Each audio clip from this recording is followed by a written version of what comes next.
brothers. We're happy and we're singing and we're colored. Give me a high five. What is going on, everybody? It's your boy Joe Castro here with my guy. There's a face missing, which we're gonna get to, but I'm here with my guy George Carmi. We're gonna start this thing off. We got James coming a little bit later, but like I said, behind the scenes, we're the class of the division anyway, so it makes sense that we start this off.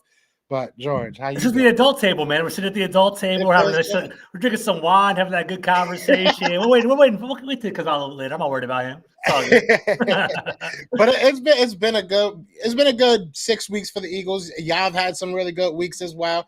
That kind of got slipped up by the game. We haven't even spoken about the game. Yeah, we've been on just like total, I think. Intentionally. Yeah, it's been crazy. So talk to me. I mean, I think you know how I feel. I think you know how we feel. But realistically, it wasn't as close as I thought it was going to be. I thought it was going to be a way closer game. Early on, it looked like it was going to be a way closer game. Talk to me through what, because I don't think it's all bad. I don't think it's all bad for Washington, but yeah. How are you guys feeling out? No, I got you. I'll talk you through it, bro. So one thing I got to give you credit for is you are resilient. When there's earlier in the year, the Eagles are basically not looking too hot, and you're like, yo, you personally, Joe Castro, was like, I think the Eagles can still win the division, right? So, all right, you guys won the game. You guys have the inside track. And you and I were talking kind of lightly DMing during the game, so there was some conversation there. The game was close. That's not shelved that. I want to see what the Eagles fans say in the chat. I want to know what y'all think about that. We were up going into the fourth quarter. We just broke. And I think what ended up happening was Washington's gas ran out, man. We had 2 games in 5 days. You guys are coming off a bye, weren't you? You guys are coming off a bye, fresh, plan for a rookie quarterback. We had 2 games in 5 days. Our defense was holding it down, but our offense wasn't. And basically, that's what happened, man. I think we broke eventually. I think the best player on your team all year long this year, man, has been Saquon Barkley, and we've been containing him all. We were containing him all game, and the thing is with him, and he is a guy that breaks your defense eventually. We held it down for a long time, but eventually he broke one time, scored a touchdown, did it again a little bit later. Was up red zone, and basically that's my boy Deuce. And basically they scored 2 touchdowns in 20 game seconds, and we can't be doing that. And that's how we lost the game. But dude, like I said, before the show, I'm not worried. The big game is coming around when you guys come back to Landover. That's what I'm worried about over there. Yeah, we come to y'all house, right? We go to y'all house this time. Yeah. Which is basically our house, you know what I'm saying? Basically our vacation home. It's funny, I don't know if you did this on purpose, but you said that we were on a bye right before you guys. We played the Cowboys. So yeah, I guess you were basically right. A bye. Basically you were technically sure, right. Yeah. I mean, we're gonna leave all the bashing of James before, when he comes here. We definitely have a lot of things to say to him. But I mean, look, you were right. I think that it was close. It was one of those games that it felt like the Eagles were putting themselves in, not to take anything away from you guys. I just felt like the Eagles were constantly kind of putting themselves in a bad situation offensively. Yeah. But defensively, I'm really I don't want to be too hype, because I've done this before about the Eagles, especially their defense, and I've gotten way too hype. And then we go out there and we play, a different like a Rams type of team, and we get exposed because they're so offensively, offensively, they're a scary team in a lot of different ways. So I don't want to get too hyped, but I feel like we saw a lot of really good things against you guys. So I don't want to you're just the guy that I know will talk football. So I want to ask you that. Do you think Eagles fans should be excited about this defense? Because your offense is a good offense. Like, you guys were moving the ball, you were putting up points. Do you think the Eagles really went out there and kind of dominated you guys? Do you think it was your offense that kind of, how do you feel in that sense? So yeah, thank you for being, showing that respect. They're not, whenever we talk, we always bust our chops. We also talk ball at the same time, right? I think that you guys have been playing very well. I think you guys are number 1 in the league over the last 6 weeks or something like that. It's been pretty impressive. But, honestly, the competition hasn't been the best to go to. Gotta be honest with that as well. Yeah. But you guys laid out the blueprint to how to potentially stop Washington. That's something that I'm going to be watching with this week. So I was doing some film study recently, and I looked at Quinyon Mitchell. And you and I talked about it last week, Joe. We're like, how's Quinyon Mitchell going to be doing against Terry McLaurin? And you guys did a great job with that. Like, I don't know if you actually broke down the film yet, but the way you guys combated him was you had soft coverage on Terry McLaurin. You guys backed out. he basically took away any outside routes. He used a Reed Blankenship on top to kind of over the top coverage and kind of contain him that way. And then your boy Bond was in the middle, kind of watching that a little bit there. It's almost like a Bermuda Triangle, kind of checking Terry there. So you took away our best asset, and we talked about it before. You guys have more talent on offense. You guys are a more talented team and further along in the progress. We are still a work in progress. We're still a wide receiver away, and I think next year, I think we're going to be looking at a wide receiver early in the draft or maybe in free agency. And then on top of that, Jaden, man, he hasn't been practicing. Like, so put that out there too. For those of you that haven't fallen the Commanders too well, he hurt his ribs against the Carolina Panthers, and since then he hasn't been practicing. He's been practicing maybe a couple of times a week. You know, it's like legitimately. If you look at the reports, I think he practiced a total of like 2 or 3 times per week, maybe over the last month or so. So he's been missing practices consistently, and I was disappointed because you and I talked, and I was like, hey, I think Jayden Daniels is a good quarterback. I think we can build around him. He was inaccurate at that game. He had some bad throws. He was kind of skipping it. He had some bad plays. And the talk in D.C. this week is he injured or is he lack of practice? Is a combination of both. Did the Eagles shut it down? Tip of the cap to you guys. You shut it down. You guys beat us that week, and I'm going to give you all credit on that. I just don't know what's happening with Jayden. I think my personal thing, I think he's fine. I think he's a little bit banged up, but I think the lack of practice, he's a rookie, guys. That's one thing. Like, our elevated standards have risen. Like, we put 27 points up against the Steelers going into this Eagles game. So everyone's Cliff Kingsbury's offense has been found out. We scored 27 points against the Steelers about a week ago, you know, and the Ravens put up 16. So I don't think our offense is gone. You guys figured it out, so we have to beat you guys next time. That's all. Yeah, it's communication in the back end, which was so impressive. Vic Fangio's defense is a very, very tough defense, especially for young players. Yeah. That's why I'm so surprised that these young players, you know, Quignon's a very athletically gifted guy. Cooper DeJean the same. You know, these guys, they can play ball, right? But the mentality that it takes to play in this system and to be elite almost in this system, you know what I'm saying? It takes a lot. It takes a lot of smarts, man. And that's why I think you're seeing people like Nakobe Dean start to come out and start to show off. But I don't think it's all bad for Washington. I will go back to saying that I think we're going to sweep you guys. I think that the NFC East is ours this year. That's the game.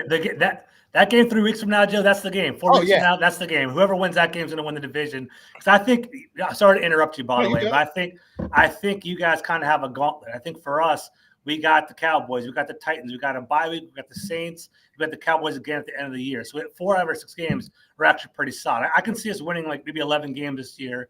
What are the Eagles going to do? And I know you guys got the Rams, you guys got the Ravens, you got the Steelers, and I'm glad Joe, you're smart, man. The Rams, you don't sleep on them. They're 5-5, but they're a good team, man. You never know. Matt Stafford, he's a gunslinger. Nakua, Cooper Kupp, Kyron Williams is top 5 running back in this league. It's a pretty good. I'm looking forward to that game. I want to see what happens in that game, and we'll see what happens. You know, I'm excited about that. I feel like I'm gonna be real with you because I think that the Eagles beating, and I said this in a video, I think the Eagles beating you guys took a lot of pressure off of us because you say gauntlet. I don't really see it. I see Rams are a good team. Don't get me wrong. Rams are a good team. I'm not gonna sleep on them, but they are what their record is. It is what it is. They're definitely beat up. They're not the same. So, you know, you go into that like we probably should win that game. You go against the Ravens, the Steelers, those are toss-ups in my opinion. Those are games that it's like, will the defense of the Steelers overtake our offense? And, you know, that's really where it comes down to for me. With the Ravens, you know, does Lamar beat us? Basically, that's how it kind of comes down. So those 2 games, I'll give you toss-ups. But other than that, and not to kind of, you know, throw shade on y'all, but we play you guys, we play the Giants twice or one more time, and we play the Cowboys. So those 3 games right now, we're already at 8 wins. If we win the games we're supposed to win, and again, this is the NFL, anything can happen. But if you win the games you're supposed to win, you're sitting at 12 wins. Yeah. Right. So that's why it's like, I feel like this kind of, even if we lose to you guys, I still feel like we have a good footing in the NFC East. So I think it took off a lot of pressure off of us in the NFC East. But I mean, the NFC in general is kind of all over the place. That's what I was going to say. Like, while you're talking, I'm looking at the playoff picture. So continue. I want to see, like, I'm trying to see the potential matchups right now. If it's 2-7, that means they're going to be playing each other week in the first round of the know. That'll be lit. I'm going to actually go to Philadelphia for that game. You might not want to, man. You might not. I know it's dangerous. It'll be fun.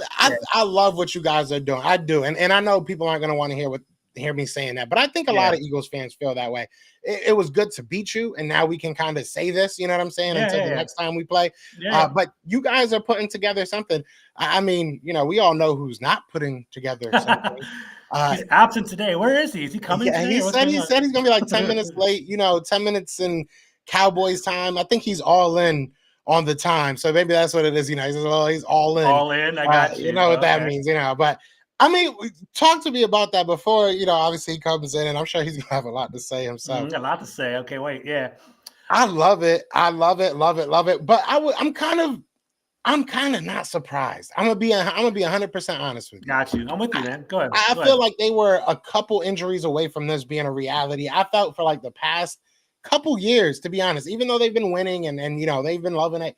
I feel like the past couple of years they've never really felt like that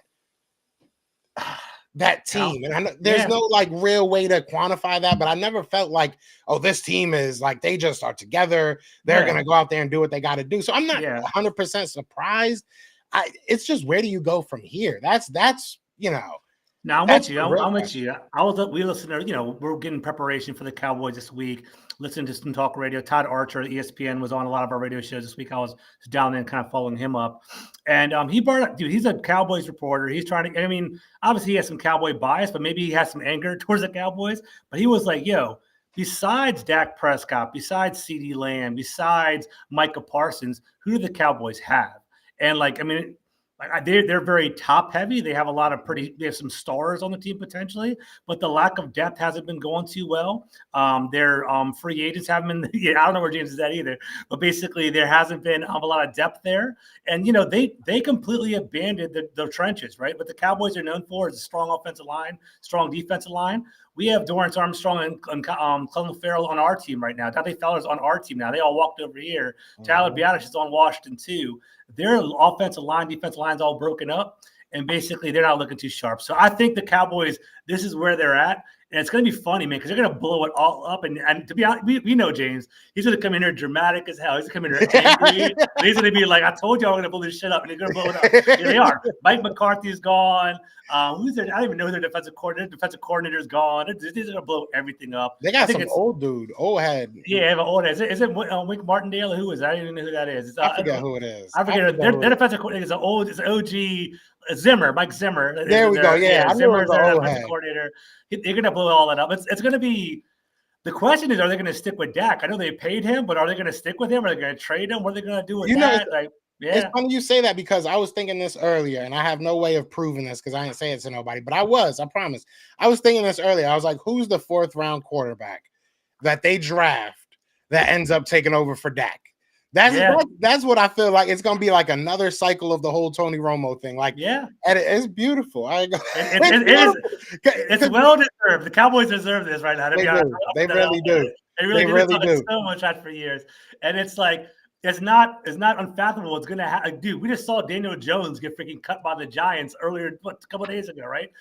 It's this NFL. If they don't like you, they're gonna get rid of you, man. I've heard Trevor Lawrence trade rumors of this last week. I don't know if you've been hearing that.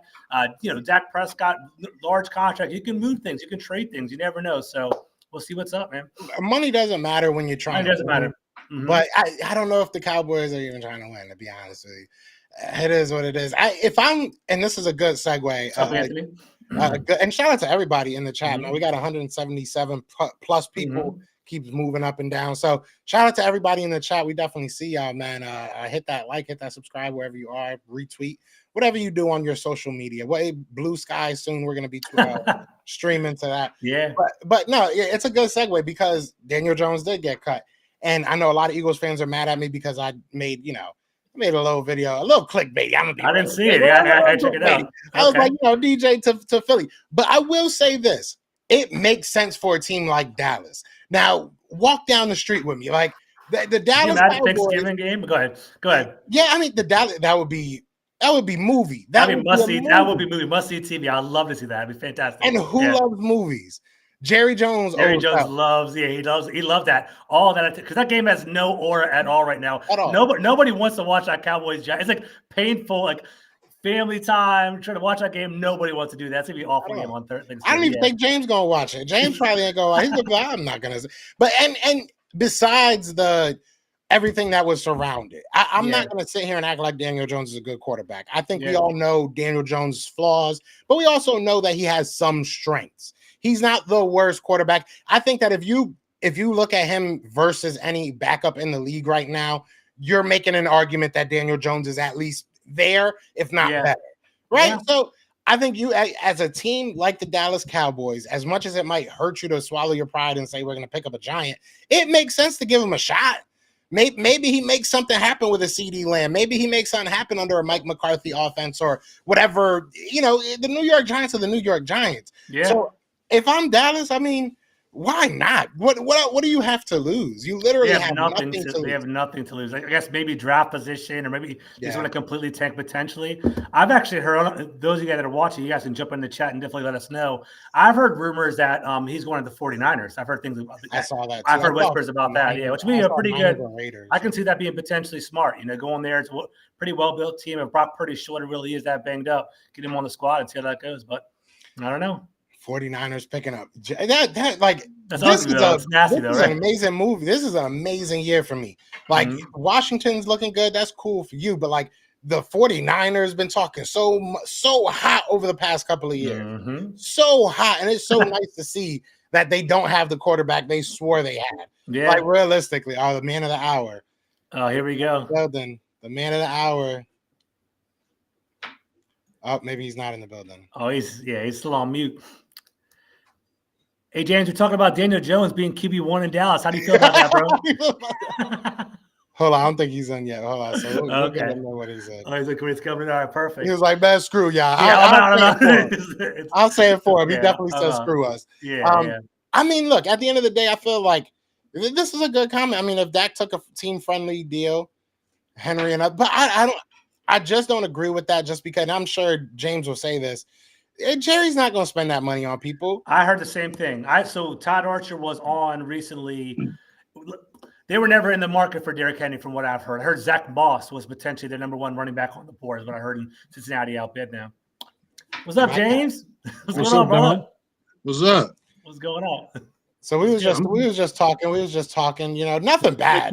Nothing bad at all. We're talking about maybe Daniel Jones being QB1 in Dallas, something like that. I don't know how you feel about that, bro. Man, you talking crazy.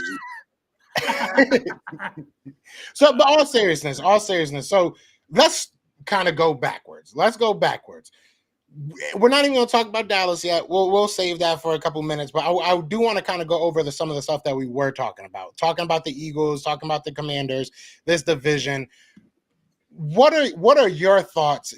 Kind of removing yourself from fandom a little bit. If you looked in on the NFC East, what are your thoughts about the teams? Because, like I said to George, I don't think the loss to us was the worst thing or a season ender for them. How are you looking at the Eagles? How are you looking at the Commanders? Just from a bird's eye view, I guess. From what I see, I mean, it might go down to the wire between you two. Obviously, that injury to Daniels, it's affecting him. You can see when he's throwing the ball, those ribs, that rib injury is affecting him. You can tell he's just not the same player right now. So it's really affected the whole team. And right now, you were talking about it yourself, George, that the defense was and it just feels like when that offense ain't going, that defense goes down. So I think the defense was a little protected by that offense doing so well. And now the offense is not showing. Now we're seeing the real kind of defense that what's really going on. It's probably going to be maybe another year or so to maybe where you get it where you want. Mm-hmm. Yeah. Oh, you cutting up, BJ? Yeah, cutting up a little bit, James.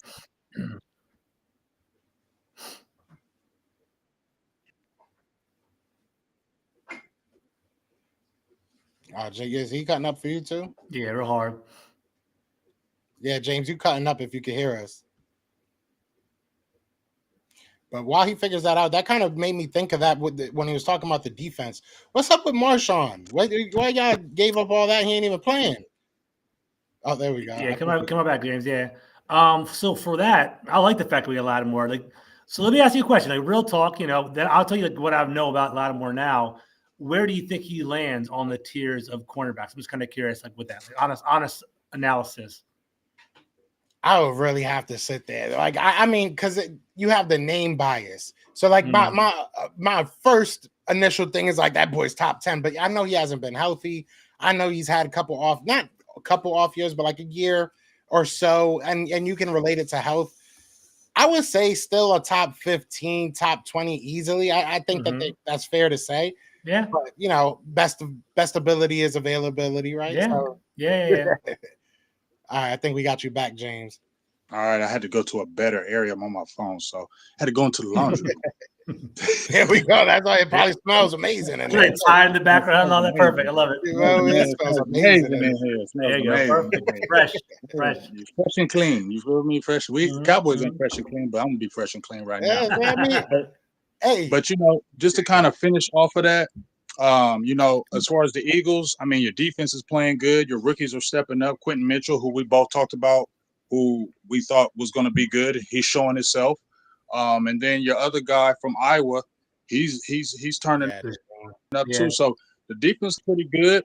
Obviously, about Saquon, you got AJ Brown, but I think still your factor is still Jalen Hurts. He's still the factor. I don't know. Yeah. I mean, that's fair. I think that's fair to say about any team. You know, your quarterback is going to be the one. I think that right now we are in a position, and obviously not having Devontae Smith this week, so that's going to be tough in case you guys are doing parlays. But, you know, not having Devontae is going to be tough. But I don't think that this team relies nearly as much as they did on Jalen last year, especially. And I think that's a good thing. We can say whatever we want about Jalen. Oh, maybe he's not that good because they don't rely on him. I'm cool with that. I don't care. I want to win. And I think that the way that the Eagles have been winning is a sustainable way. I think running the ball, relying on your defense to make plays in front of them. I think that's because realistically, everybody talks about, you know, the smarts, the athleticism with Quinyon and Cooper. What really they've came and brought was a tackling culture. Like before them, people were not tackling. It was missed tackle after missed tackle. Even the first 4 games, it was missed tackle after missed tackle. And now, you know, up until where we are, I think we're number 2 in, you know, least amount of missed tackles in the NFL. So, look, man, it is going to come down to Jalen Hurts probably making a couple plays. You know what I'm saying? But I think that where we are as an offense, as a team, I think this is the best spot we've been in a long time. I really do believe that. And I don't even think that we've hit where we're supposed to be. I think we still have some growing to do. So, I mean, I feel good about this team. This is the best I felt about this team in a long time. I'm going to be real with you. Like, even your Super Bowl year. Since last year or when? Go ahead. Come on. Joe, don't do that. This is the best I feel about it. You look at the NFC when you said y'all was gonna be 14-2 and you was feeling good and y'all was turning up, you feel better this year than you felt that year. Yeah, I do. Oh. I do. And the reason why I do, because you can attest to it. We had this, and even you, George, we've all had this conversation about last year, how we were barely getting through games. You got every time we came on Best of Enemies, it was, yeah, but Joe, y'all look kind of sloppy. Now we're actually winning games. And I even said it in the beginning of the year. I was like, I want to see this team actually go out there and dominate teams for once. Go out there and actually dominate teams. And I think that defensively, we have a little bit more than offensively. But when it all comes together, it looks like a dominant win at the end of the game. So I don't feel like I've seen that in like 2 or 3 years. I haven't seen that since like 2020. Real talk. I really haven't. That's interesting you say that you're more confident in the defense. So watching from afar, maybe I just have respect for the offense. I think Jalen Hurts, he does get a lot of criticism, and I don't think he can – I don't know if he can carry a team by his arm, but I think he fits in the system. And I think with Saquon Barkley, with A.J. Brown, with all the different people around him, he fits – it builds up him. He does enough to get by with what he can do. So I think he fits what Philadelphia can do, in my opinion, so he's effective there. The defense, I am not confident in yet. Maybe you're sold on it, Joe. Earlier in the year, they were getting cooked. And they were getting cooked earlier in the year. I didn't think they were that impressive. I think maybe they might be on a run because they've been playing.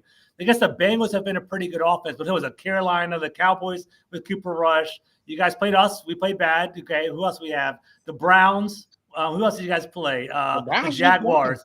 The Browns just beat the Steelers. Yeah, but come on, that's a fluke. They're 2-8, man. Come on whenever it's the Eagles, it's a fluke. I'm not sold on our defense. I'm not going to say. I think the defense is kind of a question mark right now. I'm not saying we the 85 Bears. I'm not saying we the best defense in the world. But I will say I do feel a lot more confident that the plays in front of them they're going to make, and they haven't been doing that the past couple of years. So.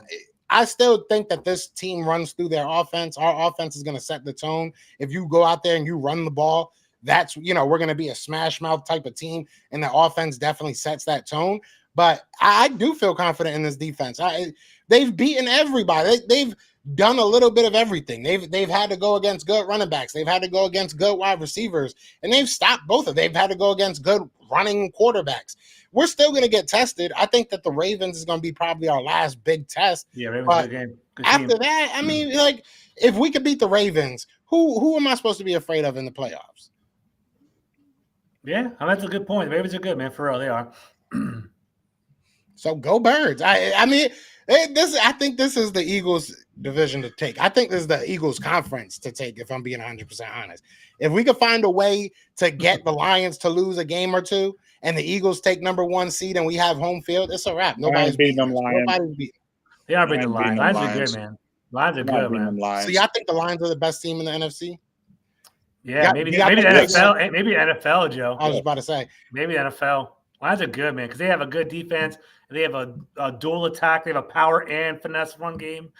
They have a go-to wide receiver, 1,500-yard wide receiver. Jared Goff's playing out of his mind right now. Ben Johnson's good offensive coordinator. Yeah, they have a lot going on over there. Yeah, Jameson Williams to take the top off of defense too. There's a lot going on in Detroit.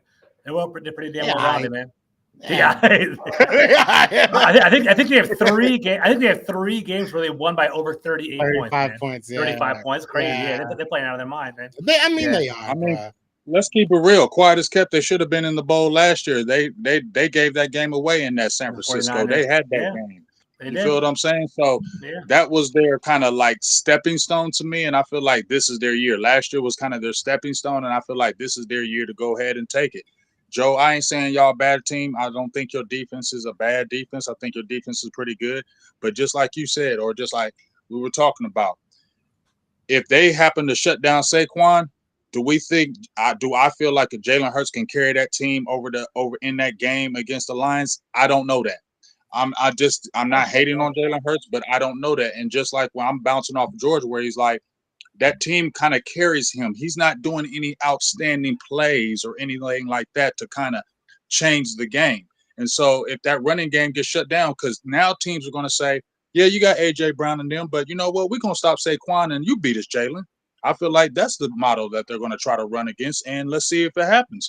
And I think I think teams now are looking at Saquon's the guy, not Jalen Hurts, and we need to shut him down. And if we shut him down, we feel like we have a better chance of beating you. I can agree with that. I can agree with that 100%. I'm not saying in any way that I think Jalen is not. I think where we defer is carried. I don't think Jalen is any way carried by this offense. I think that this is a great set of players around him. Don't get me wrong. And one of these analysts said it on TV. I forget the exact way he put it, but he was basically saying, a player could be as great as they can be once they have weapons around him. That's when you're supposed to judge him. And I think that he's doing what he's supposed to do. Like you said, to your point, he's doing exactly what he's supposed to do. You don't talk about, he's not making crazy plays, but he does when he has to. There's a number of plays, a number of throws that, Eagles fans look at and we're like, damn, if he doesn't do that, if he doesn't hit that, we're hit. Even if it's 14 throws, I can almost damn near guarantee you 3 or 4 of those are huge first downs that we needed, or he had a couple runs that were huge for us to win that game. He does a lot of things that don't necessarily show up in all the stats and all this and all that. He does a lot of things for the Eagles to win games. But I do agree that if Saquon Barkley's not in the game, I feel like we have very little chance. But if Saquon's in the game and you slow him down, I still feel like we have a good shot. But if Saquon's out, we don't have any other running back. Like, I don't trust Kenneth Gainwell to run the ball 30 times. So I said it all season and off season. Go get another running back so you can spell with him. But I think we have what it takes to win the Super Bowl. I like the Lions. They're good, but they're not us. Let me throw this out there. What are your thoughts on Brock Purdy, Joe? I think He's not Jalen Hurts. He can't do what Jalen Hurts does. Yeah, all right. So because the reason why I say that The is only thing Jalen Hurts does better than Brock Purdy is run. and Brock Purdy can't run like for anything. I mean, Brock Purdy he's can create. He can create. create. That's what I'm saying. I can see create so no many pocket. parallels. Brock Purdy makes plays when he has to. He distributes the ball to his playmakers. He has Christian McCaffrey to give the ball to, and if Christian McCaffrey is not operating very well, then they stalls and become 5-5. Yeah, but we've seen Jalen without just like the Saquon Eagles Barkley. right now. I see a lot We've of seen parallels. Jalen without Saquon Barkley though, so I think it's unfair. Saquon Barkley is a huge part of our offense this year. There's no denying that. But we've seen Jalen Hurts without Saquon Barkley. We've seen Jalen Hurts win without a real running game. There's like realistically, when we had DeAndre Swift, we were pounding the tape, go run the ball. Yeah. We were still winning them games. Yeah. Last year, we refused to run the ball, and we was winning us games. Jalen was winning us games. This is what you want. You don't want Michael Jordan throwing up the shot, 70 times in a game. You want to have a Scottie Pippen. You want to have a Dennis Rodman. You want to have people that can play their roles. And if you have that Michael Jordan that can allow everybody to play their roles at the highest level, then by gosh, you have a Super Bowl team. I'm cooking right now. I'm cooking right now. Jordan, no. You called him Michael Jordan, and he ain't no damn Jordan. You said he was Jordan of the league. He is not no Jordan of the league. He is not the Jordan of the league. Now, you made that comparison like Jordan needs Pippen, Jordan needs Rodman, and I totally agree. But when it comes down to the last shot, who is shooting? Jordan. And so when it comes down to the last play, it's going to be on Hurts. And you just said, hey, if it's on him, I don't know. So he ain't Jordan. No. I agree with that, James. You're talking one play. If you're talking one play, I trust Jalen Hurts with the ball in his hand. What I'm saying is if he has to go a full 4 quarters, if he has to go a full 4, ask the Buffalo Bills. Ask the Buffalo Bills if they worry about him with the ball in his hand on the last play. Ask them. They know about him. Ask a bunch of teams. Jalen Hurts got some wins under his belt. Like I get it. He has an amazing cast, and there's no denying that. And I think he'll be the first person to tell you his other players may be better than him. But you still need somebody to get that rock out. You still need Saquon Barkley is an amazing running back. People weren't talking about him not how they are now before he got with Jalen. That he has something to do with that. Our offensive line definitely has something to do with it, but Jalen does too. AJ Brown wasn't a top 5 wide receiver in the NFL. He might have been on a path. Maybe some people saw it, but before he got with Jalen, he wasn't that guy. I mean, let's be 100% honest with you. Jalen's doing what he has to do, and I trust him with the ball in his hand. Do I trust him for 4 quarters having to go out there and beat a team by himself? No, and I don't think anybody would. I don't. Do you trust Dak to do that? I don't think that's fair to ask him to do that. Hell no. Yeah. But so all right, so James, all right, we talked about something else for a long time. So I want to ask you because we're bringing George. We're definitely kidnapping George this offseason, and we're definitely doing the Senior Bowl. We're going to be doing it together. Yeah. He does. I don't know if he knew yet, but now he knows. We're kidnapping him. We're going to be looking at what these teams can do. Obviously, we always have different things that we want to see done in the offseason, but I think Cowboys fans are probably thinking a little bit earlier. What's the moves? What do you? I know you can't make Jerry do it, right? And that's probably like the worst part of it. But if you didn't have that roadblock, if you didn't have to get past Jerry, how would you fix this team? I mean, obviously, if you didn't have a Jerry Jones in there, I mean, you're definitely looking at the draft. But this is a year. This is the frustrating thing, and I'm just going to bring it up. When you guys talk about GMs on, even with you guys, Howie and your GM, George, there is always a threat. If you don't handle your business, you could get fired. There's no threat of that in Dallas. That's the frustrating thing, because since there's no threat of getting fired, why don't you go get busy? Ain't nobody going to say nothing to you. Ain't nobody going to tell you you shouldn't have did that. You can do whatever you want. Ain't nobody telling you nothing. And that's the problem. But if it was just me, yes, we're going to look at the draft. But you know what? I told people already, and I know people going to get mad at me or whatever, but I would look at everything. You got Michael Parsons over there. I'm not saying I would trade him, but I would look for feelers. I would just look. I would just listen. What you talking? Because you can make a comeback that quick. We've seen it, right? We've seen it how many times, George? Just seen it. You seen it, Joe. You make really shrewd moves, in 1 year you can be right back on the table. Yeah. And it's not like Dallas is an old team. They are a young team. I think they're like the third youngest team in the league across the board. So it's not like they're an old team. They got players on the team. You're going to rebuild through that draft, but I'm going to hit me a couple free agents. I'm going to hit me a couple dogs. I'm going to give me a couple dogs in here, because look at the college game right now. Why are some of these teams who are terrible jump right back in it? Transfers. You're going to recruit your players, but you get you a few good transfers, you'll be right back in the mix. So if it's working in college, then how the hell don't it work it in the NFL? And we've seen it work too. So that's the problem right there. Let me throw a question at you though, real quick, James. So first of all, aren't the Cowboys kind of strapped a little bit cash-wise or no? No, we're going to have money. They're going to have money next year. There's going to be a lot of money open next year. And plus, you know, you can really, if you really want to manipulate the cap, you know how y'all know how to restructure deals and push money back. You can do all those type of things and get freaky with it and make moves and make it happen. Like I said, in my opinion, everybody is on the table. I'm going to look at all options. And like I said, I will look at that option. I will just put it out there. Hey, what would you give me for Micah? Y'all, I'm going to just ask. I ain't going to say I'm going to do it, but I'm going to ask. That's my follow-up though, James. Sorry, go ahead. And if they said they're going to give me some crazy capital, yo, I might do it, because here's the thing. He's young, right? But if you could get a boatload of players and the draft and get freaking free agency, bro, you can be right back in there, dog. You can be right back in there. And I'm trying to make this, we're trying to get to the Super Bowl. We ain't trying to worry about everybody's feelings here. So going back to that, James, Todd Archer was on the radio here in DC because the game's coming up this week. He said the Cowboys only had 3 players worth building around. That's Micah, CD, and Dak Prescott. Do you agree with that, or you disagree with that? I mean, those are only 3 we got. Overshow's pretty good, right? I give you Overshow. Oh yeah, Overshow. Yeah, no, Overshow is a dog. But I'm not ready to say you build around him, because he does have injury issues. His injury issues are a big thing. He's a dog, but he gets hurt a lot. So I'm kind of, scary with him. But if you're looking at cornerstones, you would say them. Those are the 3 people that are to give you the best chance of win. So yes, you would want to build around him. And plus, you just signed Dak. So what you gonna do?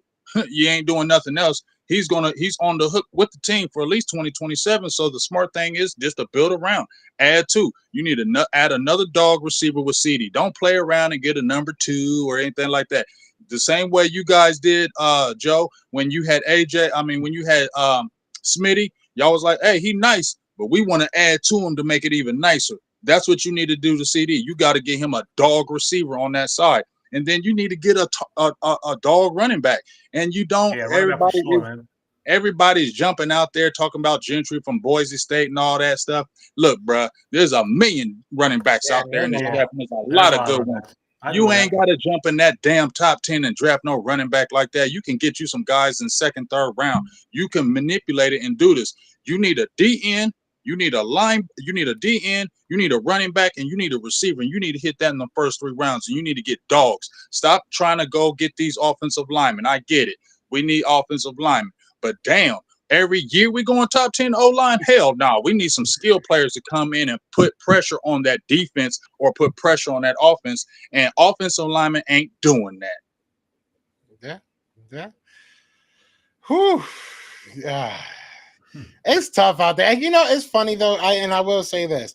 I think that Dallas is going to continue to try and retool, when I think that you might be better off saying, all right, even though Dak is your quarterback, I get that. Dak is your quarterback. Like you said, let's see what we can get Dak for never re-signed. Yeah, I mean, it's funny you say that, because somebody's asked that. They asked, should he have taken a team-friendly deal? Are you mad he got $60 million? No, I ain't saying he should have took a team-friendly deal. He should have took his ass somewhere else. That's what he should have did. He should have just left this place, because we just had an interview with Stephen Jones talking about, hey, yeah, we were good with getting Trey Lance. This is, I don't know what they say about y'all quarterbacks, but when you're in the media and this is your guy, your ownership is saying, Dak had a chance to sign somewhere else. He didn't have to sign with us. So, we just had to make sure we were covered on our end. Who says that about they top dog, that's supposed to be your dog, and you saying, well, he didn't have to sign. He had options. Who says that? They wouldn't trade him, would they, James? You know why? Because they scary. That's why they are scary and they're a lazy organization. See, they tried to hedge that Trey Lance thing. It fell flat in their face. That's why, in my opinion, Yeah, they that's took true, so long to 100%. sign Dak. 100%. They didn't sign Dak till week 1. They brought 100%. Trey Lance in last year, let him sit on the team all last season. Then in the preseason, they were hoping Trey Lance was going to come in and turn up. Now you got an option. That was their plan. That fell on their face when Trey Lance didn't do jack shit in them preseason. Now they're like, well, It's a damn. jack shit time of year. Okay, got it. Okay. You feel me? So now they're like, are we going to sign Dak? They ain't bold enough to sit there and say, nah, we're just going to let it ride out and we're going to get a rookie with a coach and then we're just going to wash our hands. We'll just take that cap hit next year and wash our hands. They too scary because Jerry's like, I don't want to start over. I'm 82. I can't trust a rookie quarterback. So let's go ahead and go with somebody we already know and go ahead and do this. People are like, well, why did he give Dak the guarantees? Why did he give that? He ain't have no choice. What was their backup option? That's true. It's facts. Yeah. Big facts. Big facts, yeah. They weighted themselves into a corner. That's Exactly. really what they They did. People were saying that all offseason. They kind of back themselves in the corner for sure. 100%. Yeah, and that's what they do because they're a lazy lazy organization. They don't take the time to really go out there and really figure it out. They worried about all that other stuff, the marketing and all that, and then they wait to the last minute. And also, fellas, I feel like they wait to the last minute because they truly don't believe. That's why they keep on waiting. That's why you went and got Trey Lance. That's why you franchised Dak in 2020. That's why you didn't have that contract. That's why you take all day. And that's why Dak said, okay, well, I'm going to get an agent and I'm going to stick you because I don't trust y'all either. So every time y'all try to sign me, I'm going to make sure I'm protected. So if y'all both are doing those type of things, where is the trust? And if there's the lack of trust from the front office to the quarterback, then that trickles down to the team. If there's no trust right there, how the hell you think we're going to go to a championship and win a Super Bowl when those type of things are happening? Facts. Feels nice to have a new owner, huh, George? Hey, George, and I want to. I feel like we're the Commanders of last year, what you were, and you are the flip of this year because y'all had Ron Rivera, who was in lame duck status. Y'all all knew he was going to be gone. You get what I'm saying? And everybody knew it. You had a terrible owner. So you get toxic. It got toxic too. I don't know how it is. You tell me about the locker room vibe. It got toxic here. People wanted to leave. They were kind of throwing some shade at Ron Rivera on the way out. Like Ron Rivera, for all the talk, we talked about this for 3 years, all of us together. Ron Rivera was well respected. Everyone kind of rooted for him because of the whole cancer issue. But by the time he left, people were like, "Dude, deuces, get out of here." People were trying to take Ron Rivera out of here, and they hate on his draft class. Like we're at a deficit now because of the draft picks that he picked. Like Emmanuel Forbes isn't even active on game days. Jamin Davis, they cut him. Like I think we only have maybe 1 or 2 players from our class last year. Quan Martin is a starter, but all 6 of our other rounds are gone or off the team. That's how bad our draft classes were under Ron Rivera. And I think you need, like, for us, we're lucky because it's a full reboot, new GM, new coach, new offensive coordinator, new quarterback. Everything is brand new. So that's why we have positivity here. I'm curious what's going to happen in Dallas, but they're going to blow it all up, aren't they, James? I think that means yes. Get that frozen over there. They said my F thing, bro. I'm out. I'm out. Yeah, no, but I'm guessing. Shout out to everybody in the chat, man. We got over 270 people. There he is. He's back. Okay, here I am. So I told everybody, and I don't care nobody tell me, Jerry sabotaged this season. You know how he did it? Because he knew, first of all, you let. Oh, Jerry sabotaged his link. Yeah. He said, "You want to talk about me?" Yeah, that's so funny. He's going off the rare form. He's going off the. He said, "You want to talk?" Jerry said, "You want to talk about me?" Yeah, just see, that's what I'm saying. Yeah, this Jerry Jones and them fucking with my internet right now. Excuse my language. They're messing with my internet right Absolutely. now. I'm about to tell the truth on them, so they always come in and mess up my internet. So when I told everybody, Jerry sabotaged this season. He knew intently after that Green Bay whooping, he was like, I'm done with McCarthy. I ain't doing nothing else. You let 12 people go. You brought in Eric Kendricks as your top guy. You brought in nothing but retreads. You trumpeted Ezekiel Elliott as your dude. right before the draft, you gave up on the draft running backs because you brought Ezekiel Elliott back. How are you telling me you were thinking about this season being great? No, you know what you said? You said, I'll sign Dak and CD and you make it work, Mike McCarthy. Make it work. Because if it don't work, you're gone anyway. Because this is the last year deal. I'm not going to fire you, but I don't trust you no more. I'm done with you, and this is how it's going to play. He slow played this and allowed this to happen because he was already done with Mike McCarthy in that regime. Let me ask you a question, James. Sorry to interrupt you, Joe. No, with Ezekiel Elliott, is there like an element of like marketing with the way Jerry Jones that's why I does signed it? him, bro. I'm saying like he's a fan favorite. People love Ezekiel Elliott, but like if you are a talent evaluator, he's been washed, man. He's been washed for years, like 2 or 3 years now. How could you find him as a solution? I don't even see where that was coming from. Like do you think Jerry Jones thinks like that? Yeah, that's what it is. Because you brought Ezekiel Elliott back, and I told people he's going to give him that number 15. People can't. I had people come in my comments like, he ain't going to do that. Yeah, he did. What happened? 15. He was marking that 15. Ezekiel Elliott's back. You got the number 15, Ohio State. Man, ain't nobody on no Ezekiel Elliott. And I don't care who came from Cowboy Nation talking about, oh, he did good in San Francisco. Look what he ran. I don't give a hell. Nobody's scared of Ezekiel Elliott no more. And he ain't going to go nowhere else. If you release him and he going to turn up and all of a sudden get 1,500 yards again, it's over. So the fact that you did that, you didn't help CD with a receiver, then you traded a fourth this year for Jonathan Mingo. Dude, that's a dude. all of this is compiling from Jerry Jones. And Jerry Jones, you got to get him. Whoever your talent evaluator, your GM, I guess your GM is Jerry Jones. He's the GM. I'm sure you saw the graphic, James. It was like they gave away a 4th-round pick for Trey Lance, and it was like Bucky Irving, the Cowboys selection, Braylon Allen, like another running back right below. It was like some legit running backs you could have on your team, but you traded away for Trey Lance. And Trey Lance has always he's always been trash to me. I don't know how y'all feel. I never was a Trey Lance guy. I didn't see it. When he was coming out of college, I was intrigued. I thought that he was getting way too much love, only playing one season. But I was intrigued. I mean, he had a hell of a year. I don't know if you watched him in that 1 year at North Dakota. I watched him, but he's like such a raw. He was like Anthony Richardson 1.0 before Anthony Richardson got there. But I thought Anthony Richardson had more like physical talent than Trey Lance, in my opinion. Which I want to ask you. But here's the thing, though. Anthony Richardson also played in the SEC. He didn't play in no damn division. He didn't play for the North Dakota State. North Dakota State, yeah, exactly. Whatever it is, yeah. You get what I'm saying? So for sure. The fact that y'all went over there and took that hedge, it's just the fact that y'all went and got him last year because y'all were already thinking we might not sign Dak. So let's go ahead and get our backup plan. Now, how is that a good thing for your organization? And you keep on telling everybody, we just think the world of Dak. We just love Dak. But you go get a Trey Lance knowing, and then you come out in the media and said, yeah, we did it, and we would have do it again. You doubled down on media and said we would have did it again. And you're saying, well, Trey, he probably frustrated because, we signed Dak and, I almost think that they were in Trey's ear like, you know what, you could possibly be the Cowboys quarterback. So just handle your business this year.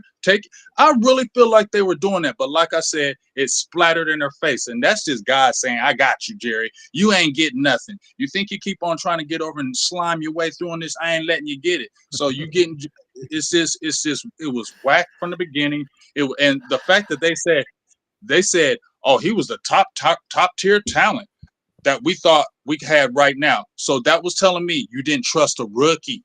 That's why you went with him, because you're scared to go with a rookie because Jerry Jones is 82 years old. He don't want to wait forever, and he don't trust a rookie quarterback. So that's why they went with a Trey Lance, because he has some work underneath him. He was a top pick, and they were thinking, well, guess what?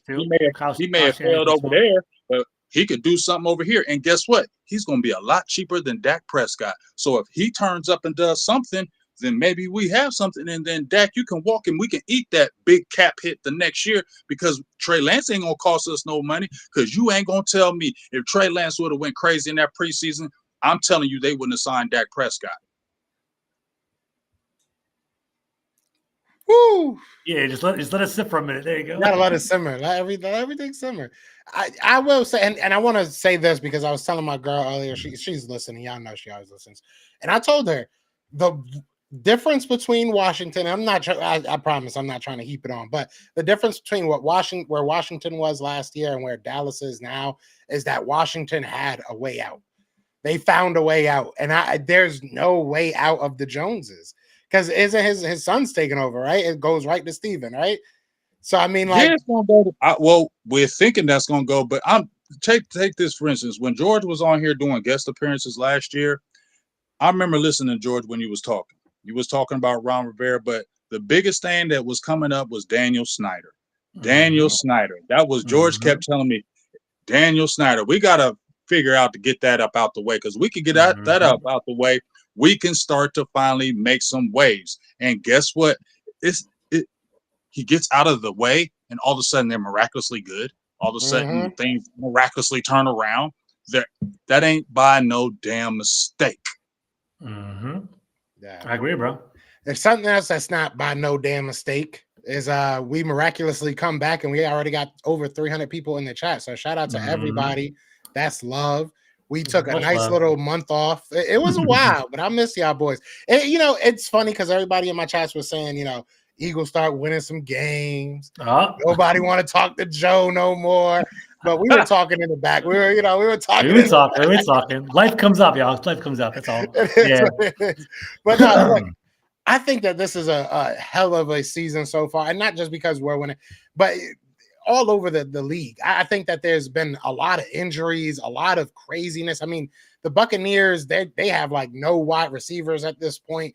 You look at the Chiefs, what they've been able to win all these games with the refs out. Like, it's just such a weird year because the best teams, I don't know if they're going to be the best teams when everything's said and done. So I'm excited for this season. I do want to bring up just a couple of receipts. All right.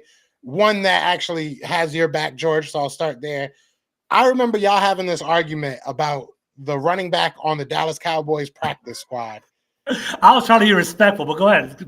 I don't think that 300 or whatever yards is coming. I don't think that's coming. But also, I want to bring up, George, how are you feeling about, I think you said top 15 for Anthony Richardson? I had him up there. I had him up there. So for one, let me get some glory first of all. I was getting lit up by the Cowboy fans. Like, George doesn't know ball, and Dalvin Cook is not trash. Have you been watching the film? Like, dude, trust me, I've been watching the film. Dalvin Cook is washed, and basically, I just feel so good. I think it's like 17 yards in the season or something. So I feel pretty good about that. I'm happy with that one, so it feels good. He said he was gonna be nice. George said he was gonna be nice. I'm like, I don't know about all that. I didn't know about all that. And then Anthony Richardson, I liked him from a fantasy perspective. I thought he was going to turn up. I was coming into this season. I was doing a lot of fantasy stuff over this off season. I thought Anthony Richardson was going to blow up as a running quarterback. He's been up and down. I didn't know he was going to take. He was too tired to come in the fourth quarter. I know he was soft like that. So I took an L on that. So I'm just more power to that. I don't know what's going on. I think Anthony Richardson's going to be good though. I feel like he's going to be a good quarterback. Like that arm, that pass he threw like a week or two ago on a rope, and he had somebody in his face. It was like 70 yards, like dropped right in the bucket. The dude got talent. I don't care. You just got to keep on fine tuning him. I'm not going. Anthony Richardson's going to be a good quarterback to me because he can run, he can throw that ball on the rope. Just continue to take your time because remember when he came out of Florida, he was unpolished. He wasn't polished when he came out of school. He was super unpolished. So I don't know why they have this expectation. You got to slowly bring him on, and they threw him straight in the fire. And I don't think he was ready. You should have started a veteran and let him sit a little bit, and then let him come in and come with that explosive talent. So I think that's going to be a time. I'll give you your props, George, on Dalvin Cook. I'll give you your props. You feel what I'm saying? But I will also say Dallas's coaching sucks. They don't know who to play and who to put in and who not to put in. You get what I'm saying? Because they're still playing Cooper Rush. You kept Cooper Rush on the roster. Cooper Rush is there. So that tells me y'all don't know shit because Cooper Rush wouldn't play for nobody, not even as a backup. Yeah, and it's never one thing. That's why I think like before we ever did a podcast and before George ever did, his media and everything, because I know he's had a storied life before, doing YouTube. So, but either way, before we did all that and we were just looking at it as fans, it's easy to say Dak sucks, Jalen sucks, Jaden Daniels sucks when the team's doing bad, but there's so much more to it. You know what I'm saying? So much more to it. And this is why when I was saying that the Eagles were shooting themselves in their own foot, they were getting in their own way. You guys are mirroring what I was saying. So, it is what it is. The shoes on the other foot, it feels good. I think we all feel good right now. We letting it all out. I feel good. I know that much. But I want to ask I don't feel good. I don't feel good. I feel pretty good. Because I don't feel good because we still have to deal with this goofy ass ownership, and that's the problem. And it's going to be a problem next year. And this is the problem. Cowboys fans are getting all hyped, Travis Hunter, and because we suck and we could get a high draft pick and all that. You still got Jerry Jones as the owner. Stephen Jones is still there. So it don't matter. You're going to get that talent, and they're going to mess it up too. You talking about probably getting Bill Belichick or somebody from that tree coming over here, dog. Come on, man. James, let me throw something out here. I mean, this is like 10% chance. I was BSing, kind of laughing about it over the summertime just because I think the Dallas Cowboys can go crazy like this. Coach Prime, Shador coming to Dallas. Yeah. Is there how you feel about that? Is there any possibility whatsoever? I don't think it. I talked to Mike Fisher. He's been 20 years with the Cowboys. We had a good talk, and he said Deion told him 2 years ago he didn't want to coach NFL, and he's still standing on that. So, money can change things. Situations can change things. I don't think the Dallas Cowboys got the nuts to draft no Shador Sanders. I don't think they got the nuts to do that. They're not good. They're not bold like that. They're scary. So they're not going to do something like that. So I think that's where I don't think a Prime would come to Dallas or would be there. But if it was an option, hell yeah, I would look into it because I feel like Deion would get respect to the players because, number one, he was a dog. I mean, he has coached high school. He has coached college. I think he can motivate players. And I think the biggest thing is he ain't going to bow down to Jerry. He used to always call out Jerry Jones all the time, whether on NFL Live, on networks, anything. And he ain't going to be kissing no Jerry Jones ass. And Jerry ain't going to be manipulating him in the media. And no, Deion don't go for that. And so that's the reason why I would like him because he ain't going to go for all that crap. Now, I try to tell y'all, as soon as Bill Belichick was done with the Patriots, the day they gave him the papers, I said Dallas was going to get him. Now, y'all sit there and watch what's going to happen because I know Jerry Jones. I know him like a T. And he going to say 82. Bill Belichick sat out the whole year. Y'all remember Bill Parcells? What did he do? He retired. And then what they say? Well, y'all need some discipline. Y'all need some discipline. Get somebody tough. What'd he do? I'm going to go get Parcells. And guess what? Bill Belichick, he'll put some discipline on the team. He'll put some discipline on the team. Go get him. Go get him. And guess what? You going to tell me they ain't flirting? You going to tell me they ain't talking? And you ain't going to tell me Jerry Jones ain't going to make no offer to no Bill Belichick? I hope y'all do take him because I don't. Yeah, me too. I don't. I think he's old ass because you ain't fooling me by dating young people. You're not fooling me because you're trying to be young. He's occupied right now. He's busy. I don't think he wants to coach anymore. Because if you have watched Bill Belichick this year, have you noticed how he's made this turn from being stoic and not talking and not doing anything? Now he's talking and laughing and joking. And why do you think he's doing that? He's trying to get him a next job. So he's trying to change the perception about him. You get what I'm saying? And that's why I did it. Because guess what? When Tom Brady left, your 3 years in New England sucked. It was terrible. You get what I'm saying? So you weren't really great without Brady. So I got some pause right there. Okay. I'm not going to jump out and be all geeked up about a 72-year-old coach coming here because they were saying Mike Zimmer going to come here and give us discipline. I even jumped out there and said, he going to give us discipline. He going to do us that. He going to do this. And ain't nothing happened. He grandpa. You ain't lying, brother. You ain't lying. It's gonna be a hell of an off season. I will say that. And that, as much as we, talk about how people are gonna get all hyped up over the draft and everything, we're gonna be the people hyping them up. I know that much because I'm excited for this draft season. People are already mad at me because I'm putting out drafts.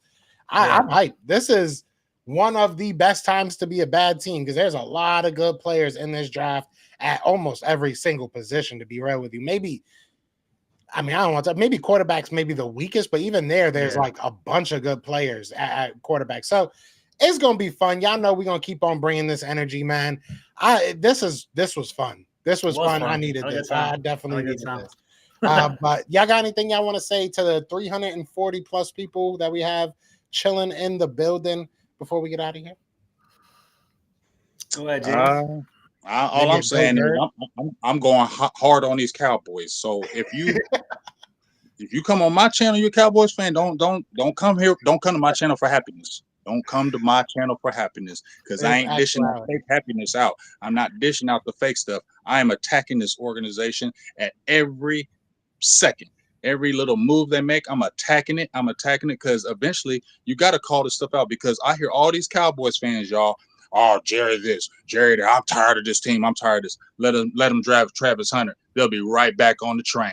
They'll be right back on it. Oh, yeah, we back. We back. I'm not. So it's going to be an interesting best of enemies now because you're going to have to cut some. That's the area that I was going to go with. I was like, thank y'all for sticking with us. James had so many different voices and impressions today. It was awesome. I love it. It was cinema today. I love watching it. It was fantastic. So thank you for sticking with us. It was a good time, man. Man, we love y'all. And right here, honestly, this might be a perfect way of asking all y'all. It seems like people are okay with draft talk. So we should maybe why don't we bring, because I know we all watch college football. I know we all got our eyes on the next generation. Mm-hmm. So maybe every week that we do this, we all bring one prospect we want to talk about. I think that would be cool. Just waste the 15 minutes with, us just talking about 3 prospects that we like every week. And this way we can kind of slowly get into what's coming next because this offseason is going to be a lot of fun. But yeah, a lot of fun. I appreciate everybody that tuned in. 346 people we still have on here. Be sure to hit that like, hit that subscribe, join all our families, join the Best of Enemies family. But other than that, we will be back. I think that we all can agree life's calmed down a little bit for us. I don't have any more hurricanes coming for a couple days, I think, so I should be good. But no, we will be back. We appreciate you guys. Like George said, thanks for sticking in there with us.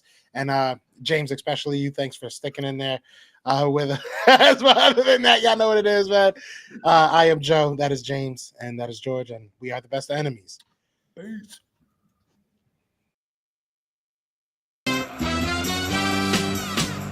We're brothers.